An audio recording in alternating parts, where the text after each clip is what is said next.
دنیاوی آگ دنیاوی آگ کی تعبیر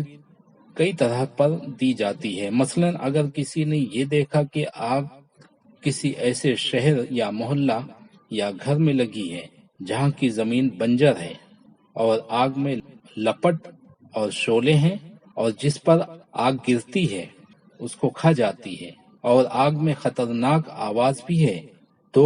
اس کی تعبیر یہ ہے کہ جس قدر آگ اور لپٹ اس زمین کو گھیرے ہوگی اس میں ظلم واقع ہوگا، اور اگر زمین بنجر نہ ہو تو پھر اس کی تعبیر یہ ہے کہ وہاں پر تعاون یا برسام یا چیچک یا موت واقع ہوگی۔ اور اگر آگ میں لپٹ اور شعلے نہ ہوں اور آواز بھی نہ ہو اور کچھ کھاتی ہو کچھ چھوڑتی ہو تو یہ حادثات و امراض ہیں، یعنی مرض وغیرہ جو وہاں پر واقع ہوں گے۔ اگر کسی نے یہ دیکھا کہ آگ آسمان سے اتری، تو اگر یہ نہ دیکھا کہ اس نے کسی چیز کو کھایا ہے تو اس کی تعبیر یہ ہے کہ وہ بہت زیادہ سخت معاملہ ہے۔ زبان سے جھگڑا ہوگا، اگرچہ اس میں کوئی نقصان نہ ہوگا، لیکن اگر اس میں دھواں بھی معلوم ہوا تو پھر یہ معاملہ آسان رہنے کی دلیل ہے۔ اور اگر یہ دیکھا کہ آگ کسی جگہ سے آسمان پر چڑھی ہے تو اس کی تعبیر یہ ہے کہ اس جگہ کے رہنے والوں نے گویا اللہ سے جنگ شروع کر دی ہے، گناہ کر رہے ہیں اور اللہ تعالیٰ پر بڑا بہتان لگا رہے ہیں۔ اور اگر کسی نے خواب میں آگ لپٹ دیکھی کہ اس سے وہ یا اور کوئی شخص سے تاپ رہا ہے تو اس کا مطلب یہ ہے کہ وہ ایک ایسے معاملے کو بڑھائے گا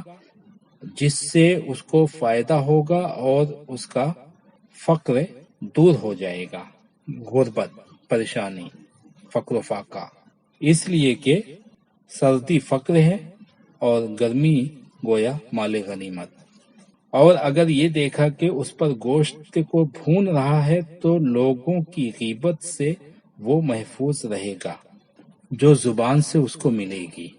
اور اگر اس نے بھنے ہوئے گوشت میں سے کچھ کھایا تو اس کو تھوڑا رزق ملے گا اور رنج زیادہ ملے گا، اس لیے کہ بھوننا رنج و گرانی ہے۔ اور اگر ہانڈی میں اس آگ پر کھانا پکائے تو اس کا مطلب یہ ہے کہ ایک معاملے میں اس کو گھر سے فائدہ پہنچے گا، اس لیے کہ ہانڈی کی تعبیر گھر کے منتظم سے ہے، اور اگر ہانڈی میں کھانا نہ ہو تو اس کا مطلب یہ ہے کہ وہ گھر کے بڑے کو کسی بات سے غصہ دلائے گا یا کسی ناگوار بات پر اکسائے گا۔ اور اگر کسی نے یہ دیکھا کہ آگ سے اس کے کپڑے جل گئے یا اس کے جسم کا کچھ حصہ جل گیا تو اس کی تعبیر یہ ہے کہ یہ کپڑا یا عضو جس کی طرف منسوب ہے، جس کی تفصیل آگے آئے گی، اس پر کوئی مصیبت آئے گی۔ اور اگر اس آگ میں جس نے اس کے کپڑے اور جسم کا حصہ جلایا ہے لپٹ اور شعلے بھی ہوں تو اس کی تعبیر یہ ہے کہ اس کو بادشاہ سے نقصان پہنچے گا، اگر اس میں لپٹ نہ ہو تو وہ امراض برسام ہے، برسام کوئی بیماری ہے، وہ مرض ہے۔ اگر کسی نے یہ دیکھا کہ وہ آگ کو کھا رہا ہے اور اس میں لپٹ نہیں ہے تو اس کی تعبیر یہ ہے کہ وہ یتیم کا مال کھا رہا ہے، اور اگر اس میں لپٹ بھی ہے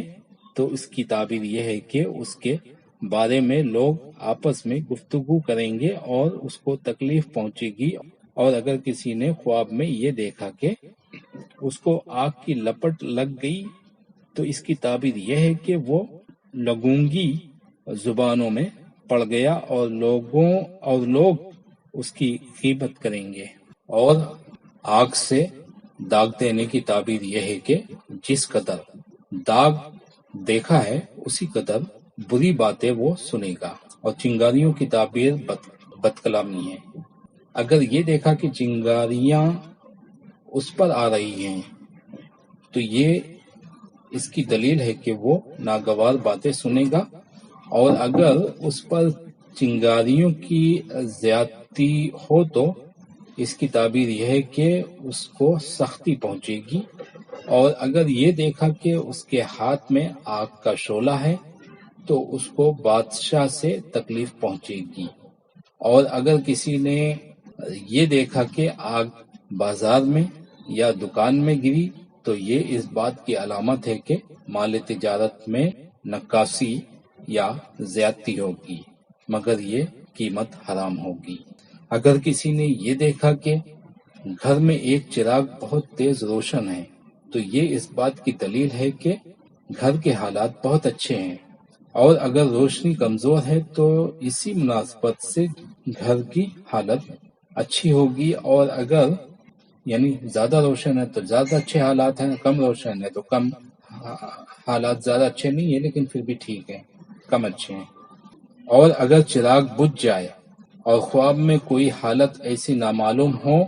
جس سے اس کے بجھنے کی وجہ معلوم ہو سکے، یعنی معلوم نہیں کیسے بجھا، تو یہ اس بات کی علامت ہے کہ اس کی حالت میں تغیر واقع ہوگا، تبدیلی، اور اس کو ناخوشگوار حالات کا سامنا ہوگا۔ اور اگر کسی نے یہ دیکھا کہ وہ آگ جلا رہا ہے تو اس کی تعبیر یہ ہوگی کہ لوگ اس سے روشنی حاصل کریں گے یا اس سے ہدایت پائیں گے، اس لیے کہ روشنی کی تعبیر علم اور حکمت ہے جس سے لوگ فائدہ اٹھاتے ہیں۔ اور اگر کسی نے یہ دیکھا کہ وہ راکھ کو جمع کر رہا ہے یا اس کو اٹھا رہا ہے تو یہ اس بات کی دلیل ہے کہ وہ باطل علوم کو جمع کر رہا ہے اور اس سے کوئی فائدہ نہیں اٹھائے گا۔ اور جس نے یہ دیکھا کہ وہ آگ جمع کر رہا ہے لیکن وہ سلگتی نہیں ہے تو اس کی تعبیر ایسے علم سے ہے جو نفع نہ دے۔ واللہ عالم۔